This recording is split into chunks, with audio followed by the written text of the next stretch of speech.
When I heard that Alan was interested in bringing out a selection of Robert Harris's work, I was really thrilled to hear that, because he'd been one of my favourite poets for quite a number of decades, and I was very, very sad when he died back in the early 90s. He died far too young, of course, and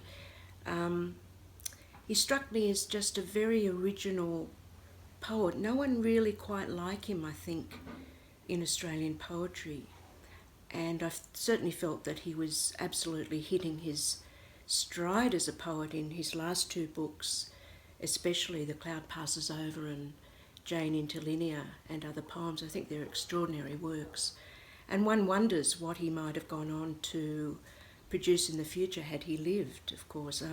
I think another fascinating thing about Robert Harris is that each book seems so different from the previous one. They're all doing different things, and I think you can just really see his development as a poet over time. He's also very interesting because he's one of the few poets, I think, who writes about historical subject matter. That's not covered a great deal in Australian poetry. You think of his poems on HMAS Sydney and his Jane Interlinear sequence about Queen Jane. They're quite extraordinary works. As well, of course, as his religious poetry, which I think is also quite remarkable. There's just some wonderful poems in The Cloud Passes Over about his religious faith. He's also, I think, quite an intellectual poet. He's got a lot of really original ideas in his poems. He's got an extremely sophisticated vocabulary. When I was reading through the poems for the selection, there's so many words I came across that I'd never ever seen in a poem before, and had to use the dictionary to look these up. He also seemed to me to be someone who was absolutely committed to poetry.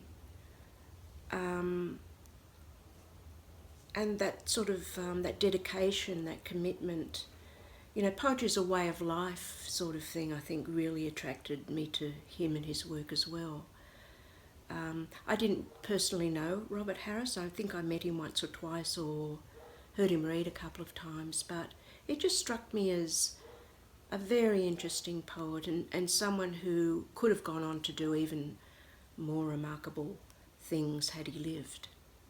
I guess in editing the selection, my aim really was to, try and be representative of his range. Also to find work that hadn't been collected in book form. So some of the new work that's come to light has been quite interesting. Tried to put some of the longer sequences in, like the Jane Interlinear sequence, we've decided to put in its entirety, as well as the HMAS Sydney, because I think that those sorts of poems just gain incredible power when you read them as a complete work. He was also, I think, a lovely writer about landscape. Some of the poems that are set down the south coast of New South Wales in A Cloud Passes Over, I think, are really beautiful. Each book seemed to be quite different from the last one. His early work was a lot more formal, I think, and then he went into a kind of more French symbolist phase. Then I think in books like The Cloud Passes Over and Jane Interlinear, that's for me where I think he found his voice. There's a confidence there, perhaps, I think, and also a clarity in those poems. More emotional poems, I think, in those two latter books than perhaps some of the earlier work. I think it's probably just a function of his greatness, really, that he does have that wide appeal. But I think he was very much his own person too. I mean, I can't really put him in a particular school or, type of Australian poetry, really. I think he was just, throughout his poetic career, just his own man, if you like. For people who are being introduced to Robert Harris's work for the first time, I think will find as I said, quite a complex poet, someone whose work has ranged over different styles, different approaches, different subject matter. But I think what's perhaps a common thread throughout all his work is just that sense you get of his commitment to poetry, and that it's a vehicle for saying, very important things about living and being and culture and society and so forth. He's someone who I think you can feel really just believes in the power of poetry. And I think people would also take away a sense of, the importance of language and learning. He seemed to me quite an erudite person.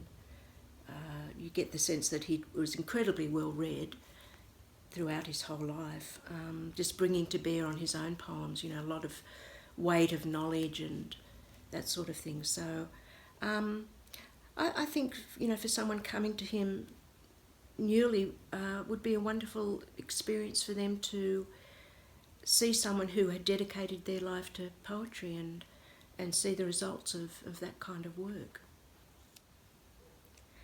I think he often places himself in the culture and in the society.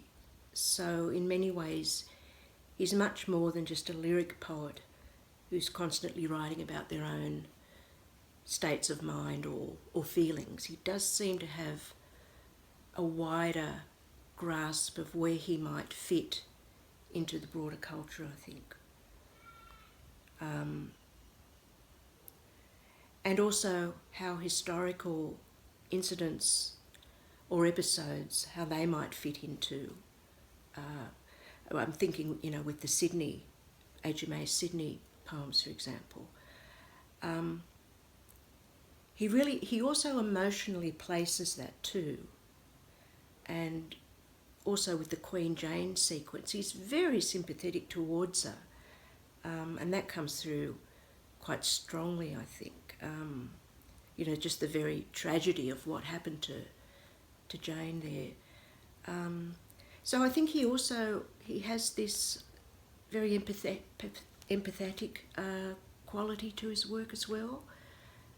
He leans towards, I think, situations or characters or circumstances that are essentially tragic.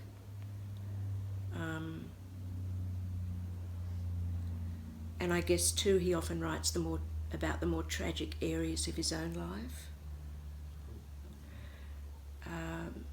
Redeemed perhaps by religion. But even then, his religious work isn't, it's always, there's always quite a bit of tension, I think, in his religious work as well. And I think he's constantly trying to, negotiate how he actually fits into the world. It doesn't seem to me that he has an easy relationship to either himself or the world around him, the world in which he occupies. He's always trying, I think, to make sense of it and to feel his way into it at some level. When you publish the work of someone who's passed away, you want, of course, to bring a new audience to their work, and so many poets just become forgotten, and it would be a great shame for Robert Harris's work to be forgotten, because he does offer incredible richness and variety, and I think he can be very instructive for poets, new poets, just in the fact that he was so original, and